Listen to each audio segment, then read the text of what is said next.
VGM together. How's it going?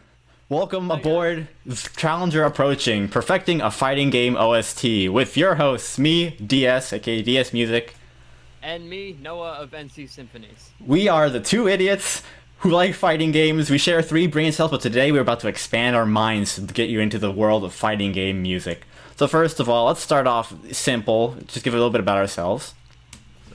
Yeah, I'm Noah of NC Symphonies. I'm a video game inspired musician. I am a huge fighting game fan. I'm huge into Smash Brothers. I fact and run a Smash team, if any of you guys are watching. Hi. You guys get to join us for the first time, so I can't wait. This is the sucker that got me into Smash Brothers anyway in the first place. But a little bit about myself. I am DS, aka DS Music. I know, super original. I've been a VGM musician starting on YouTube since 2015, playing piano covers, but I also arrange things, produce like electronic music, along with dabble with audio engineering. I'm also a fighting game player, originally playing Smash Bros with Noah. But actually, funny enough, around like a year and a half ago, I decided I wanted to try out some more traditional fighting games. So I got into Dragon Ball FighterZ, and man, that just opened up a gateway into a whole ton of anime fighting games. And like, it's gotten to the point, it's so bad at this point that just this last January, I spent my entire month making this bad boy. You see this arcade stick? Got the art commission, all the buttons and whatnot. Fighting games are a drug, people, and this is where it gets you. But also, but with fighting games, I also love the music so much. Like, the music is one of the things that got me into the genre, and I love also remixing these tracks from fighting games. And I'm an engineer from Rochester Institute of Technology, but that's irrelevant for this panel. But anyway, so let's get into this little simple question that we wanted to answer in this panel that ends up not being as simple as we thought. What makes a fighting game OST good? And it sounds like a simple question, but there's a lot more layers to it than you think. So first of all, a quick background for any of y'all that in the VGM scene that aren't as much familiar with fighting game OSTs. To put it in a little bit complex terms, fighting game OSTs are generally considered hype, and they generally have certified bangers. But what is it about these tracks that makes them like so revered throughout the VGM and fighting game scenes? Well, throughout our research and a couple interviews that we've done for this panel, we've managed to break together two main points that we kind of found intertwined with each other to bring about how good fighting game music is. So the questions we want to ask about these 2 points are: one, how does interest in fighting game music span to generations of players and keep the genre alive? Are fans drawn toward the music, or does the music evolve off the fans? Basically, is the music intrinsically good to the game, or is it the value of the community of fans that brings the hype for the music? And so we're going to divide this into two parts, with my part being the first being, how did the culture of fighting game community influence game soundtracks? And for that, we're going to have to go way to the beginning, all the way in the arcade games, a little history lesson about the FGC, or fighting game community, as it's commonly called. And yeah, I know I said history lesson, but don't worry, there's no pop quiz, I swear. But you better be taking notes, though. Anyways, so a little bit of history about the arcades, and we're just gonna start right around the 70s and 80s time period. The arcade was like the best place to go to play any sort of games, especially fighting games, due to the hardware in arcades being a lot better than the typical consoles. Whereas you have these nice giant arcade machines that can make these gorgeous graphics and sounds that play at 60 FPS, whereas modern consoles were basically struggling to run Pong at that point. Not exactly, but you get the point. And so now, the challenge of an arcade and the people who are developing for arcades is that it's basically a capitalistic nightmare in there. You have a whole ton of machines vying for the kids' attention, but you want kids to come put the quarters in your machines. So how do you design games that will appeal to these kids and get them to play your game? So in general, sensory overload. So in general, like, one of the some of the main points that any game would do is to make their arcades and their cabinets very loud and flashy. And especially in fighting games, this was exemplified through the original Killer Instinct, which we can't get into because we don't have as much time right now, but there's a very good documentary called Fight On, a Killer Instinct documentary, which gives some really interesting points about the franchise and its history, especially how they literally programmed some of the sound effects to be hidden and be louder than was allowed to be in arcades, so that when you heard the terms like when you heard like combo breaker, it would be super loud and get your attention. And one actual example that we can bring up is the main theme of Mortal Kombat, which everyone knows and loves. And so this main theme starts very straightforward, gets to the point. Has this very acid techno vibe about it, which was very popular at the time. And then it also had loud and flashy effects like Mortal Kombat. You hear that in the arcade, and it just brings you to like want to try and play it out, along with having this very driving 4-on-4 beat. It wastes no time getting to its point. It wants you to come play it. And what was especially challenging about fighting games in particular, because any other arcade game, like, sure, you can go play and have a good time and leave, but for fighting games, there was a lot of things that it had to hook you into. It had to hook you in to come play the game. It had to stay hype, as you had to wait in lines in order to get to the front of the line, because people have to play like these 5 to 7 minute matches, and you have to wait in line for your chance to get the next turn. And then so you have to be hyped enough to stay in the line for that long, and then also you have to, once you get there, once you are hooked on the arcade machine, that then reels you in with the exciting gameplay and the very tight controls and responsiveness, along with the rivalry that's still between you and the other player that you have to play against. And it was this rivalry that started to develop in these early days, where the arcade competitive scene grew in places such as Chinatown Fair over in New York, where a bunch of famous fighting game professionals started. And these rivalries that started over these staples of the genre were what started to fuel the competitive edge and the competitive hype of the fighting game community. So around a little bit later, or like early 90s, later in the 90s, that's when consoles started to rise and started to be synchronous with arcade machines. You'd have like very famous fighting games such as Soul Calibur or Mortal Kombat being ported to consoles like the Super Nintendo and the PlayStation, and these were a much better deal, because for the price of a console and for a game, you could get unlimited rematches. We wouldn't have to like spend your quarter for each match, along with consoles exclusive features such as single player content, and the added bonus of portability, which means that you can go take your lunchbox GameCube and maybe your CRT if you're feeling really extra, and bring it over to a friend's house in order to have little tourneys with your friends to see who is better. And these sort of rivalries that fueled like neighborhood tourneys, state tourneys, even eventually international tourneys, which we'll get into later, is what really drove this competitive scene where people had this grassroots mentality. They want to be the best in their area, and it was hype developing behind who can be the best. And so, these last two areas that we'd mentioned about the rise of consoles being able to, and the arcade scenes, both started growing the fighting game community and planted the seeds of nostalgia. Whereas at that age, most people weren't paying attention to the music; they were more paying attention to gameplay. There was an unconscious relationship being put together between the hype gameplay and the rivalries, along with the fun of the fight and the music that colored it. And here's a quote that I had from a panel I did last year at MagFest about why video game music is memorable. It's because memorable music is created from an intersection of emotions and personal culture developed with time. And fans establish this connection with the fun time of the game and the music, giving it that hype feeling. So a couple of quotes that we had from interviews that sort of mirror this sentiment is, one of our interviews was with Dewey Newt, who is a VGM remixer who is in Pixel Mixers.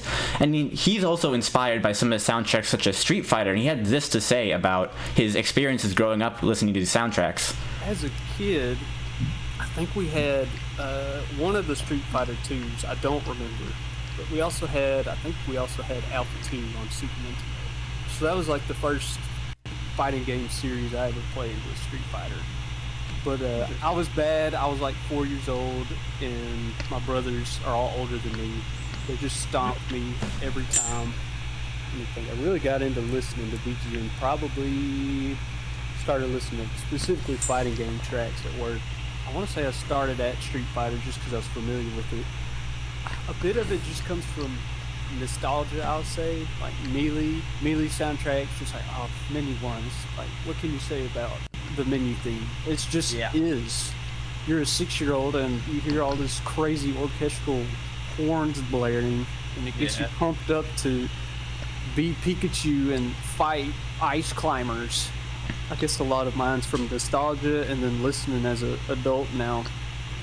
And another interview that we had that sort of mirrored this sentiment was our interview with Garrett Williamson, who is one of our heroes. Yeah, it was honestly an honor to get him on board this panel. But he's, for the context of this panel, he was the composer of some of the soundtrack for the documentary Metagame, which depicted like some of the story and history behind the competitive scene of Super Smash Bros. Melee. And he had this to say about his experiences growing up with Melee soundtrack. If we're to go back to Melee, listening to that music, I've gotten used to it at this point, but if I really think about it, for sure that's one of those that I think there's elements where I'll hear stuff and it takes me right back to like that TV in my friend's corner back in like 2004, playing the game and having a good time and whatnot. And so yeah, we'll mention more about the Melee menu soundtrack later, don't you worry. It's going to be quite a point. We're going to have a whole segment devoted to it, and it is going to be glorious. So, anyways, now moving more into the late 90s, almost early 2000s, these fighting games began to become more complex and developed even more fans, especially with like the golden age of one of the golden ages of fighting games, where you had games releasing like such as Street Fighter 3 Third Strike, one of the pinnacles of fighting games basically. And fighting game developers began to see culture popping up all over the world in these like arcade and console scenes, from Japan to America to Europe. And so they took inspiration from the hype music associated with these scenes and fan bases in order to draw them in. And so one strike, I won't be able to play all the examples because we don't have enough time, but we will have the presentation linked in the VGMTogether Discord along with our socials later, so you'll be able to listen to more of the examples. But one that I really want to bring attention to is the soundtrack for Street Fighter 3 Third Strike. Whereas the Street Fighter 2 soundtrack had a World Warrior vibe, where it's a bunch of different cultures around the world represented in the music, Street Fighter 3 sort of narrowed it down into a grungy sort of punk hip-hop aesthetic. And one track that really personifies this is Akuma's theme from Third Strike. So you notice how different this is from like Guile's theme or Ryu's theme or something. You notice the very heavily sampled like string and flute in the background, along with the repetitive and distorted amen break that was very characteristic of hip-hop music at the time.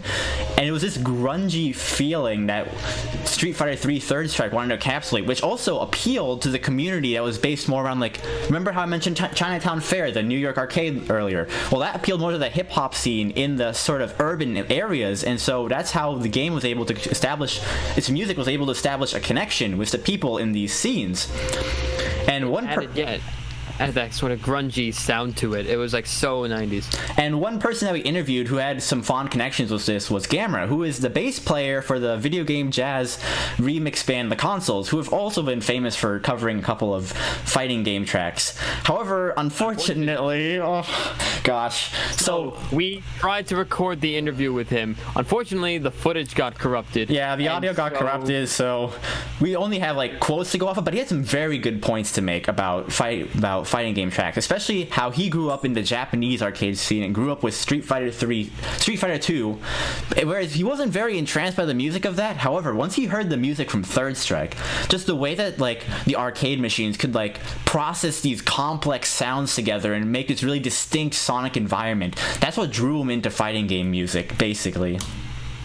And he's another example I really can't get into, but if you have time, look up Daisuke Ishiwatari. We'll mention him later in some music, but he was a huge metalhead who took his metal upbringing and the roots and brought them into the game, which made the series Guilty Gear super metal. Anyway, so now we are moving on from the late 90s and more into the early 2000s, when gaming started to have a change. It became more mainstream. You had games like Call of Duty, you had games like Halo, Half-Life, all starting to pop up and make gaming more mainstream. And whereas arcades used to be all the rage back in the 70s, 80s, 90s, where it was a melting pot of games and people, with the rise of consoles and famous consoles games, the genre of fighting games actually became more niche because it wasn't as easy to pick up and play as the other popular games at the time. There was a very high skill floor, and you had to put in work to get good at these games. So now, instead of people flocking to the new arcade machines that were hype, it became the fighting game community's job to entice new players. And one example of enticing new players listeners, we found was of an interview we got from Dr. Blue, who's a Dragon Ball FighterZ content creator, along with a music educator and a drummer. And actually, some of his videos he's put on YouTube, and a family man. Yes, he is a family man. And some of his videos are him breaking down complex Dragon Ball FighterZ combos into rhythmic inputs, so you can know like what beat you want to put in make each input of the combo, which lowers that skill floor so people can visualize when to hit complex combos. And he had this to say about growing the FGC. We're still very, very small, and it's only recently that a lot of eyes have been turned on it. But if you think about it, people have been fighting like since the dawn of mankind. I feel like if we find a way to lower that skill floor, like you were saying, that we're looking at the next boom in video gaming. Now, along with lowering the skill floor, another way for newcomers to be interested in the fighting game community is through all the hype moments that have been portrayed throughout the history. Such moments such as Evo Moment 37 or the Wombo Combo. These moments are like seeing fighting games on the big stage at Evo with thousands of people watching. This is what gets people hyped to try to do these sort of things in their own matches. And people are drawn in toward the hype that is generated by the community. And Garrett had this to say about attending competitive events and how the community influenced his making of the metagame soundtrack. Definitely composed most of the music based on. I had actually only ever gone to one. Iconic it is, Sean. Iconic it is. The absolute hype from being at SmashCon and watching those guys play and the whole audience and everybody freaking out. I definitely heard certain music in my head when watching those matches and seeing the hype and the audience and everything. Just the energy of that, I totally heard a certain, maybe not like a distinct piece in my head, but I heard a certain sound. So developers now are noticing this change in the trend and how the fighting game community is trying to keep itself together. So in order to, with the advent of these new mainstream games, so in order to keep up with the global game market or game culture, developers have to expand on some of the core aspects of fighting games. No longer just two people romping. You need to make it immersive. You have to make it a grand experience.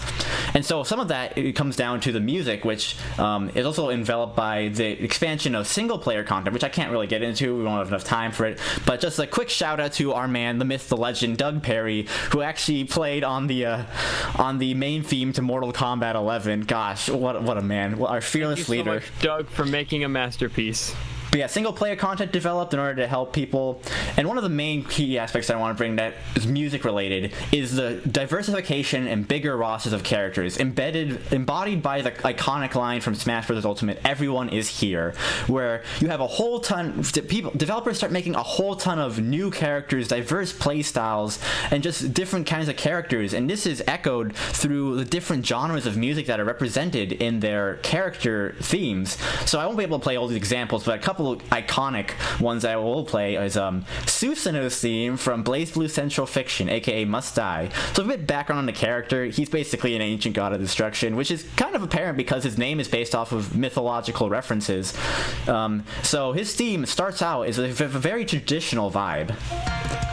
You notice like the classic like Kodo, like flute samples, but then it goes right into headbanging heavy metal goodness. This is actually composed by Daisuke Ishiwatari, who I mentioned earlier. And you can see, especially later in the track, you can see how the different elements of the track blend very well together. You notice like how the traditional instruments are mingling with like the visceral, ritualistic chanting in the background, along with like the driving percussion and metal guitar riffs, and just creates this absolutely visceral experience. And this character is pretty cool, not gonna lie, and that's the reason why he's the guy on my fight stick. Susanoo mains for life. God, you are so head over heels in love with him, aren't you? Gosh, we will. Oh yeah. Anyway, so next example I want to bring up is from an indie fighting game called Rivals of Aether, which if you haven't played Rivals of Aether, you should they definitely deserve more love. You should check them out. It's basically like a Smash-oriented platform fighter, which is heavily based in a. And you can grab ledge, yeah. But there's a bunch of other cool things, and it has a very 16-bit aesthetic, and you'll hear this in Fire's Last Hope, which is Claren's theme. Also, a bit of background on Claren. She is basically furry Trunks. She comes from the future. She's gonna fight to make sure the future doesn't end up like that. That's a good description. So yeah, you notice like the very like neon aesthetic, the Blade Runner aesthetic. It's very futuristic, very and then this comes in. Yeah, you notice how he gets this really heroistic, this very heroic 16-bit melody, which encapsulates like Clarence theme of being a hero from the future, along with the 16-bit aesthetic of the game, and that is why this whole entire soundtrack is just so freaking good. There's so many good tracks, and the game is so good, and the plushies are so good. Say hi to Claren. She's a good girl. Hi, Claren. Anyways, I won't get able to mention all these exact examples, but they're basically just showing how diverse the music genres can get in these fighting games. And why have a more diverse fighting game cast? Why not just have the same core characters? Why is adding more actually beneficial to the game? And yes, it is. Adding more characters and more music themes will be able to cater to more play styles and fighting style archetypes that connect to more players. Because people want to play a character that they like their fighting style and they want to express themselves in their character. And so a quote that we got that sort of echoes this sentiment is from Sexy Mallard, who is part of Doug Perry's VGM community, along with being an avid fighting game player. Like, man, I have played this guy in Dragon Ball Fighter so many times, I can't lay a finger on him. He's just too good. He's been going at it for a while. Here's what he had to say about like picking up new characters in games and learning about and also listening to the soundtracks. Also, with a bit of context, this is him talking about picking characters in BlazBlue Central Fiction. There are times that there are characters that I saw that I wanted to try, and then I play it, and I didn't like it, but then found another character that I love in the roster. And Jin was the first person I picked up, and he just didn't speak to me. And then I did Hazama. I think it's because Hazama was nothing I ever experienced in a character. He is so unique, and I think that's what made him so fun. The funny thing is, even though I love Guilty Gear's music, I think BlazBlue, if we're talking about like Central Fiction, so of everything, is a better complete package. You mean like genre-wise, like more variety? Or more. I like the music. I like way more songs in the BlazBlue album than I do in Guilty Gear now. They're just so almost every character's theme I like a lot. Makoto's theme, Alexandrite, is pretty good. The red-haired girl, before she changes to Izuyoi, I don't know her name, but her theme is really good. Hazama's is obviously really good. Ragna's is good. Like Ragna versus Jin's theme is good. There's just so many good songs. And yeah, so you can see how these catering to more playstyles and character archetypes helps further cement the connection between the player and the character, which also helps cement the connection between the player and the music.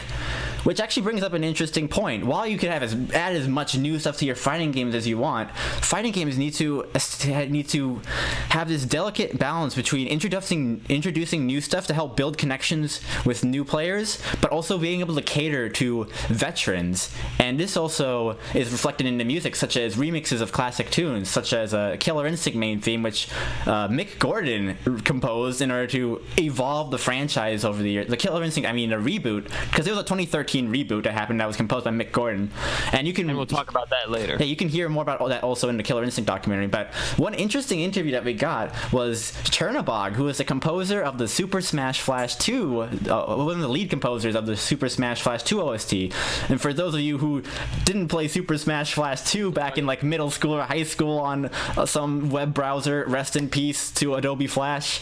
But basically, you clearly never lived in middle school or high school if you haven't played it at least once. But it's like taking a break from cool. It's like a Smash fan game. It's a culmination of a ton of different franchises, including like they also had like Sora, they had Goku, they had Chibi Robo. It's a whole amalgamation of franchises, but that Nintendo would never touch. But Chernobog had some interesting things to say about how, even though he had like complete control over his remixes for the game, there was a balance that he had to strike. You will always have to more or less face the reaction of your fans Nation, when maybe. you release the music or when it plays in game. You will have some fans who want something that's exactly like the original, and you will have some fans who will welcome very well a lot of changes you can bring to an arrangement. What you can try to do in that case is, like I said, try to find a kind of middle ground, stay like close to the original so it fits the universe, the game, the original music, and try to bring something original to differentiate a little the music you want to create. All right, yeah.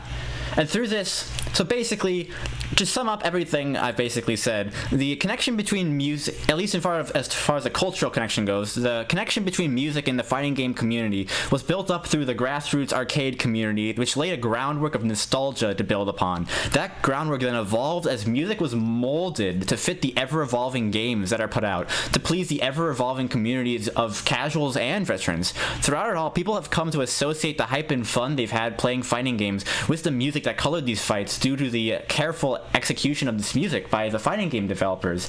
And just a little quick personal story to show the truly humanistic connections within the FGC. We had Dr. Blue speak about an experience he's had with one of his students. If I can play the audio file.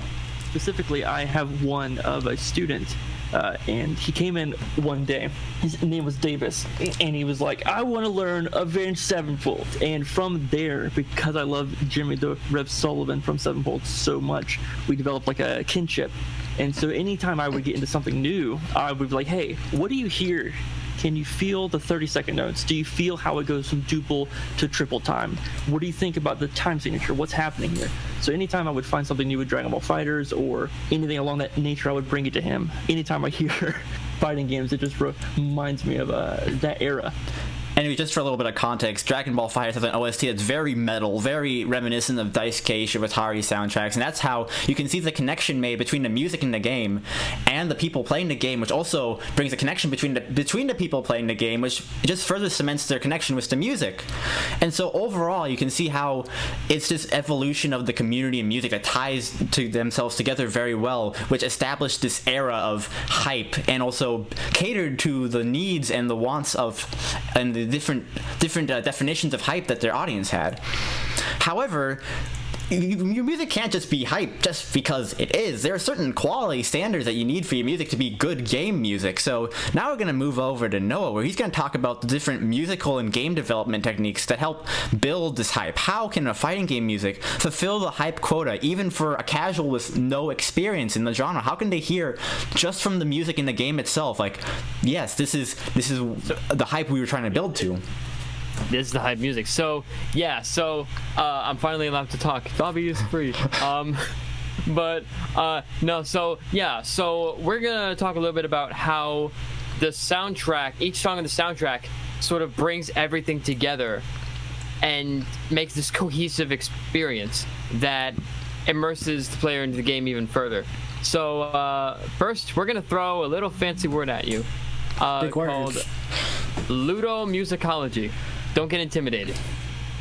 It's basically the study of music in video games and the context in which it plays and how it interacts with the games, which can include how the sound like syncs up with the game.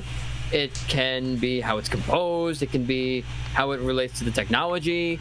But overall, its main goal is to help players just feel more immersed in the game. It helps them experience a whole lot more, because if not, it would just be insanely dead. And Garrett echoes this sentiment really well. Yeah, hold up. Sorry. I know some people have argued that it's like, what is it, like 50% of the experience of a game is the audio. Okay. And so so you can see that it's kind of ubiquitously shown that you have all of these players who can agree that the music can make all the difference, and especially with like snappy, commanding opening themes that are almost reminiscent of those days where they had to compete back in the arcades. And there are two ways that the music can build up hype in the modern day console games. So first off, you could have something like Smash 64, where you have like something that's silent, and then like a slow ambient music when you go through the menus, and then to the character select screen and stage select screen where it just revs you up with the bum dum, and then it goes straight into the match, which is where the actual climax is. Or you could do something that the DBFZ online lobby or every Smash game since Melee does, and that is keep one song playing the whole time to keep that excitement sustained throughout the whole thing, and just have it repeat to sort of let the player take their time yet still feel excited. And so now that we sort of have an idea of the importance of the music generally, there is a very, very specific balance that they have to keep. they have to be able to complement the tone of this game, but they also have to be able to they also have to be able to react, but they also have to be able to drown that out and just focus straight on the match. And that means that that they can't have something that like overshadows the song. You need to have the songs that are playing in the background but still have the sounds of the sonic foreground. And Dr. Blue carries this sentiment across well as well. Playing? And I feel like fighting game music is so brilliant because it's just going on in the background and you don't really notice it. You're just trying to land that combo, but then all of a sudden it's in your head. You've heard it so many times, it's just like baked in there. All right, you good? And so just something else, you have to be able to withstand listening to it repeatedly, especially because you're going to be hearing it a lot. Like, it shouldn't be a chore to go back to the menu. In fact, even Gamera put it perfectly. What he said he would do for like a perfect fighting game song is, if you put somebody in a room, you leave them in there, and you play it for them like 4 or 5 times or like multiple times, and they're not sick of it, then you've made a song that like is tolerable, and you made a song that's exciting. It can sort of withstand people going back to it constantly. Speaking of balance, we are going to do a little bit side-by-side comparison of the tonal balance between the modern day and the days of old, with more established franchises like Street Fighter. And specifically, we're going to go over the differences and similarities between each character's themes in each game. So, for example, you take a listen to Ryu's theme from Street Fighter 2. You can feel it's like this really bouncy, energetic kind of sound that still conveys the Japanese character trait that Ryu is known for. But it also stays all one dynamic, staying within the limitations of the consoles at the time. And similarly, I hate to cut it short, but like Dang. in a similar vein, you have Ken's theme that also does something similar, but I think arguably it does it better, because with Ken's theme, you have something that's a little bit more blam and in your face, something that's very reminiscent of who Ken is as a character. He's very spry, up and at him. You're ready to go, he's ready to go, he's ready to throw down. All right.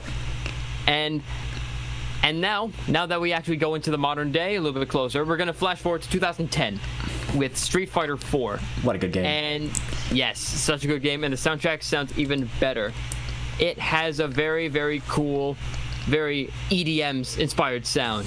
And if you listen to Ryu's theme, it plays back to that old riff that made Ryu's theme. But it adds this new, stanky kind of grunge to it that really gets the blood pumping, gets everyone excited. At least I think it does. And then topping that, oh gosh, here we go. Fighter 4, yeah, this is where it gets interesting. It's get that heavy bass. Here comes the bass. Let me get your steak faces in the chat. This is like stank face all over. If there's any stank face in the chat. But like, now after the stank face, for as much as I'd love to keep that going, we have going fast forward to another few years ahead in Street Fighter 5. You have the tonal balance for Ryu's theme, which goes back to this rock kind of sound. It goes back to this energetic, almost orchestral sound to it. And like, from there, you just get something that's really high band. Still, I mean, through familiarity, you know it's Ryu's theme, but it just injects more life into it, which is something you sort of need in a fighting game to stay relevant. And now for Ken's theme, it's something similar. It goes back to the roots of the original key, but it also adds this new flair with a solo. And it is like so all over the place. It's so up and at 'em. It really sort of reflects Ken, but still adds more life to it. And I mean, outside of, you know, giving him a ponytail, which also added a lot. Banana Ken. Oh god. So now we've gone over the old classics. And yeah, remember when we mentioned Melee Menu 1? Oh yeah. Buckle in, boys and girls. For good little boys and girls, we have the one song that refuses to die. And it is the Melee Menu 1 theme. Garrett, would you like to hype us up a little? It's one of the most like hype. Oh, oops, wait, accidentally went a forward slide. Let me try it again. It's one of the I see he doesn't want to hype us up. Like one of the most hype melodies that I can think of off the. Like if somebody says like, think of something Dave, that's what are you really doing? Hype. One of the first things that I'm gonna think of is that like menu music from Melee. If you didn't get it from, if you didn't get the point from Garrett's speech, it's pretty hype. Not gonna lie. You ever hear the word hype more times in a sentence? This song is that. That's gonna be this panel. It's just hype, hype, hype, and more hype. So don't be afraid of the sheet music that's on this slide. You don't have to read it. I mean, unless you understand it. But yeah, no, this song, it does so much, and it does so much well.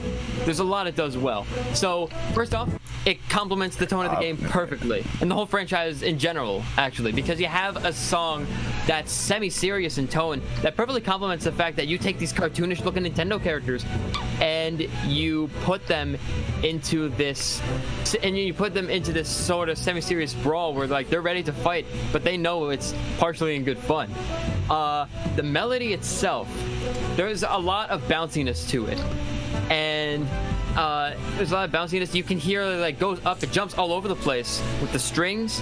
It sort of jumps around, it stays still, and then it passes off the melody to another instrument later on, like the brass section, and then it passes back and forth. Like it's very similar to that nature where you have a fighting game that's not just one franchise, it's like a multitude of franchises, and it encapsulates that so well. And what's even cooler is that it doesn't repeat for 50 seconds. And that's honestly a short amount of time for you to sort of get back into hearing something that's repetitive but doesn't get too grating. To comment on this, we have Dr. Blue and Garrett again. All right, playing Dr. Blue. There's a really quick shorthand for writing pop. It's repetition breeds catchiness. If you can't figure out a rhythm slightly and it's just like slightly off and you're trying to like mull it over in your head, that's how things get stuck in your head. That's what makes things catchy. You want me to play Dr. Garrett right now? No, hold on a second. Okay. Those first few words, the repetition breeds catchiness, that's something that rings true for every fighting game. But this game just does it well. And even with that semi-serious tone and that seriousness represented by the bass line that stays mostly stagnant, you have a song that really just fits the tone so well. Like, I can honestly gush about this for ages. What does Garrett have to say? Let's see, Garrett. I think what it said, and I think what a good fighting. Anytime I've played a fighting game, I think what it says is, or at least the goal has been, it's that attitude of. I think what it's trying to do is give you almost the same feeling as if you were actually getting into, like, say, a real wrestling match or something. You know what I mean? It's like one of those. It's one of those deals where it's like, all right, we're gonna get you hyped up because you're gonna go in there and you're gonna kick some serious butt. Heck yes, let's go kicking butt. Let's go kicking butt and wrestling matches. Like, honestly, wrestling matches is like the perfect analogy for it. So, as we move on to technologies that have more access to more dynamics and less restrictions for what kind of sounds you can make, you have these far more interesting mechanics in games, like how, going back to Street Fighter V, you have a song like Colin's theme, or Colin's, however it's pronounced. And you have a song that starts off semi-serious, it's quiet, and then it builds up to this exciting, sort of intense sound where you have like these grungy guitars overlaying with it, these vocal textures from the choir, this sort of shredding vocal, that shuffling snare drum. It just adds so much to the intensity. Like, you feel like you're evolving with the music, is what it is. And it feels so enveloping. And going back to Killer Instinct, which we mentioned earlier, in this game... Yeah, one thing we couldn't pass up on mentioning. Yeah, exactly. That this game does something insanely innovative and something really cool. It's that it takes the sound, it takes the background music, it syncs with the act on screen. It matches the tone, it speeds up, it slows down, and more importantly, in your ultra combos, you can sync up the moves, your ultra combos, to the rhythm of the music. That envelops you so much because it gives you so much control. It gives you that sense of, yeah, I carried this intensity, I carried the magic, I carried all of this. But we shouldn't be the ones telling you this. You should watch it and listen to an example real quick. This is absolutely cool.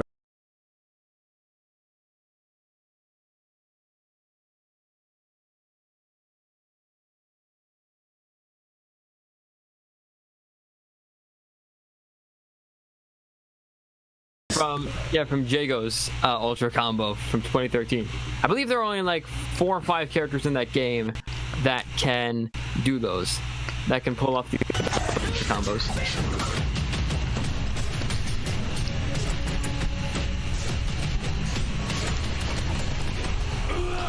Ultra Combo! That's our obnoxious voice again. But like, yeah. So now that we have like something that's like really immersive, let's go into a little bit of the subtleties of the songs. So obviously you want a song that's hype. You want a song that engages people. You want a song that will make people want to like go forth and beat each other up, put in quarter circles and all of that jiggly junk. The secret motions. Basically. The ones I refuse to learn as a Smash player. And we go into this sort of area where you need to have nuance in your, you have some sort of nuance in your fighting game songs. So like you want something that sort of complements the tone and the visuals. I think a game that really does this well is Smash Ultimate, and that might be a little bit of an umbrella, but it does so well with how many songs it has. It has like well over 1,000 songs, and it has a very, very healthy blend of these songs that are remixed from old games or like ripped straight from them and put into this context where you have a very energetic tone and a very, very upbeat, eccentric kind of sound. Unless, of course, you're the Roost from Animal Crossing. What do you mean? This is my favorite song. Oh, you're a fan of the slow, sappy love song? That it has piano. I'm biased. Yeah. But like you have this song that's like slow. It sounds like a smooth, suave kind of love song. And you can see like Solid Snake, Grizzled Solid Snake, and like jacked Captain Falcon in the foreground, just like screaming in pain as they're like knocked off. Get your lighters in the chat. Like honestly, nothing is more soothing. If that doesn't serenade you, I don't know what does. You clearly have not you clearly haven't heard Animal Crossing. You gotta play Animal Crossing then. Now, we've been harking a lot on Nintendo, but then there's Sega, who has this magic touch of just being... What Nintendo don't. Yeah, yes. But it's so cool, and it has this attitude of, we know we're cool, and if you can't contribute to it, get out of the way. Like, it has such a commanding presence, stupefyingly funky stuff, and specifically with Virtua Fighter, the first 2.5D fighter, like the most commonly attributed as like the first popular 2.5D fighter, you have like the title screen where you can actually hear like the song in context with the sound effects, and it sort of shows that like it's so it actually gives you like an idea of what you're getting into, especially if it's just for the arcade. And then in a similar vein to the character select screen, you have all this sirens, all these sirens in the lead melody that's almost like, oh, heads up, you're getting into the smash, you're getting into a fight, you are going to be taking charge and kicking some polygonal butt. Watch the points. Yes. And so, you know, this is cool, this is fine and dandy that we have all of this sound in fighting games. But what about when silence is actually better? What happens when keeping quiet is actually better? Well, we have what I like to call Sonic Whiplash. And no, it is not a DS spin-off for the Sonic franchise. It is just a sort of moment where all of the music and all of the normal sound effects just come to a halt. And you have this, like, this isolating moment where you kind of let the adrenaline and the dopamine kick in, and you have a very, very almost like halting thing where like in BlazBlue Cross Deck Battle, an Astral Finish, where it's basically an insta-kill. Yeah, you get hit by an Astral Finish, you're dead. Like, that is it. GG, no re. Negotiation, no bargaining with the soul. And then you also kind of have something like in Smash Ultimate's kill screens, where you have a moment where it's like it zooms in, it's a flash, you see Donkey Kong doing a grounded up B against a Little Mac. And Poor Little Mac. Yeah, no. Actually, never mind, screw him. I hate Little Mac players. All the homies love Little Mac. But like, yeah, you get that, and you just get knocked off, and it's just like it stops, and then it goes back to the action. It's the epiphany of the moment. Exactly. And so this also begs another question: how much is too much? Because there is such a thing as way too much music. What do you mean? I want all the music. Give me all the sound. Little Mac deserves it. Thanks, Sean. And like, so yeah, you have, because it is pretty common for players to drown out the music that they're given, and just concentrate on their own music, or just have complete silence. And you get this moment where it's really up in the air for what motivates the individual players. And Sexy Mallard gave his insight on this. If the game God, why are we all ripping on supplies Little it, Mac then today? yeah, obviously I would use that. But there are instances where I had to, listen to my own thing, but I still kind of want something hype. Because, if you're in the tournament scene in the locals, it's too loud. I usually just like listening to what's provided, but try to kind of stick to the energetic theme. Are you good? Yeah, we're good. And so yeah, it gives you this insight into how not even, there are people who just want something exciting, just not what the music is. And it's totally understandable, but I'd say that it does kind of take away from the experience of what the stage and the moment was supposed to be. And to round off my section, we have one last pit stop of the mental impact that these songs have.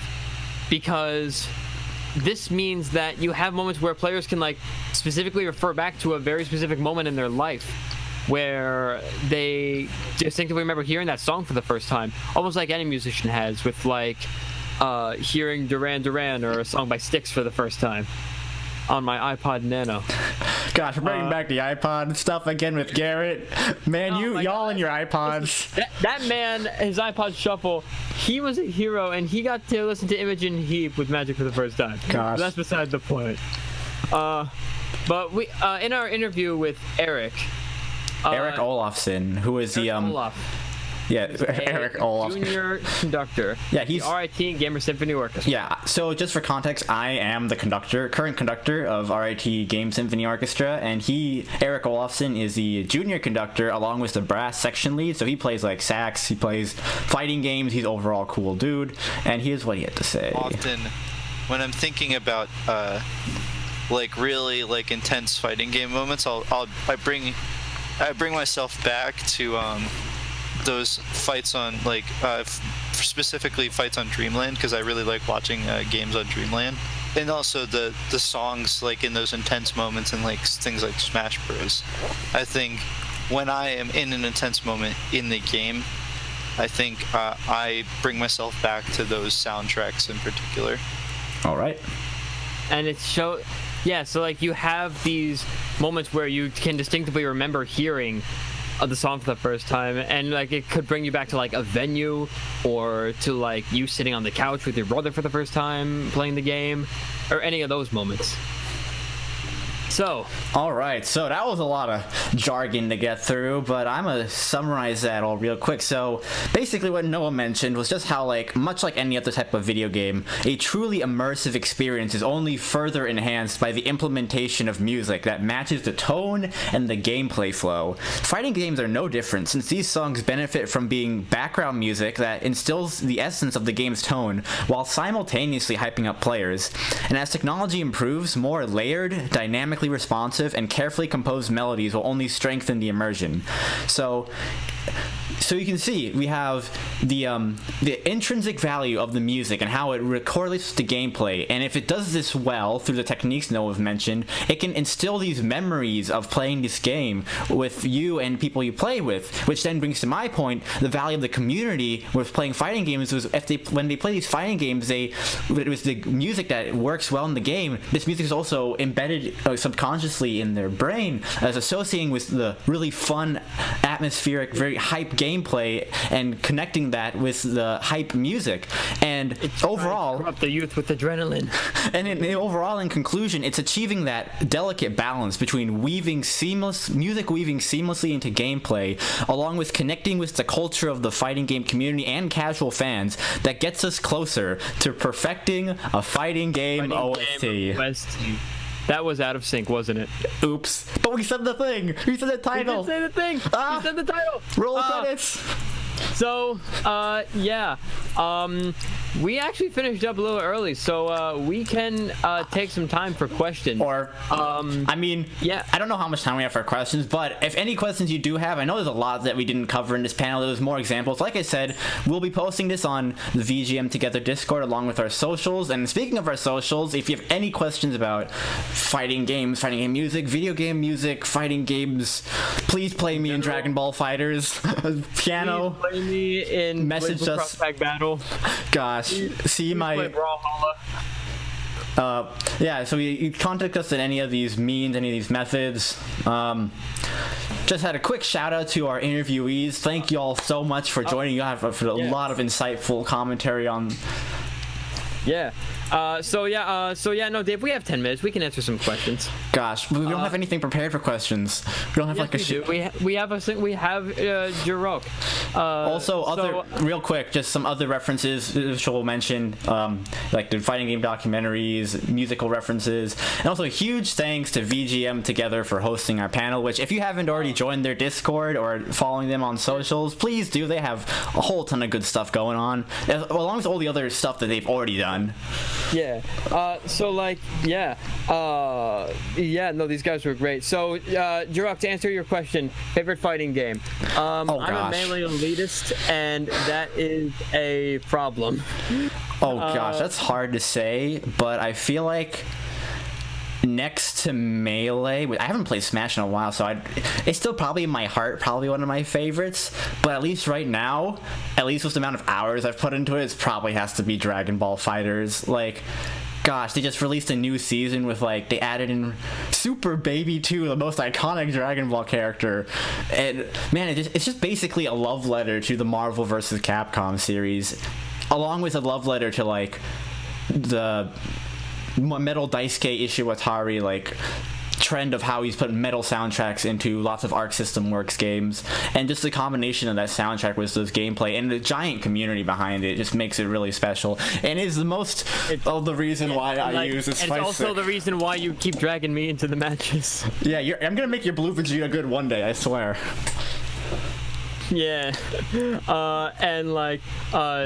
Sean, to answer your question. What's the question? I don't see chat. Yeah, they might come after us. We're trying to avoid it. Jirok, you to lowering the barrier for entry levels. There's a lot of interesting ways for that. Actually, did you have something to say, or? Well, I was just gonna say that for for the entry level for fighting games, yeah, that is kind of a problem that's just kind of always been around.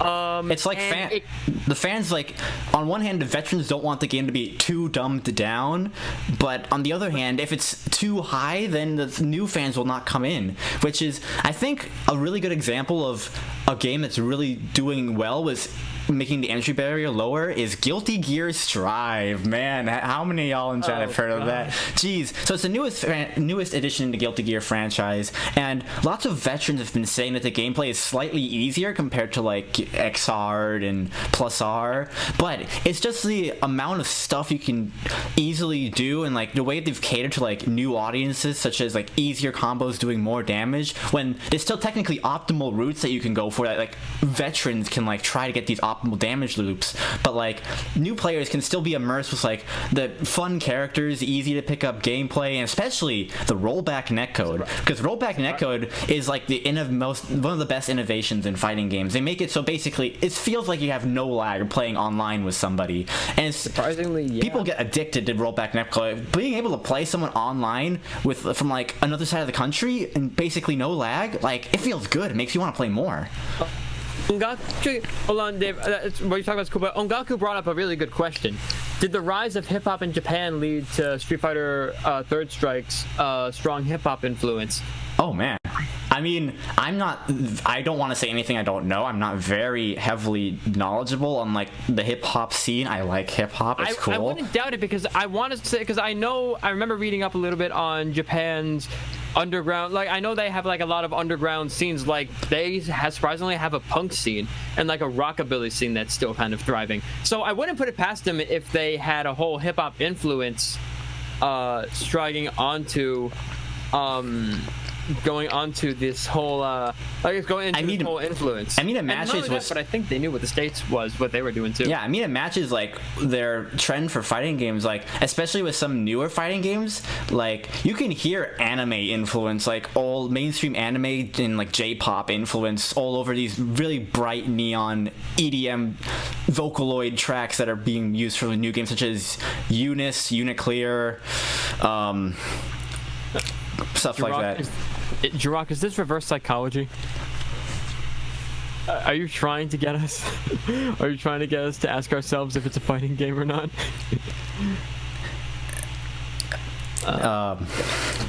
Never mind. You want to?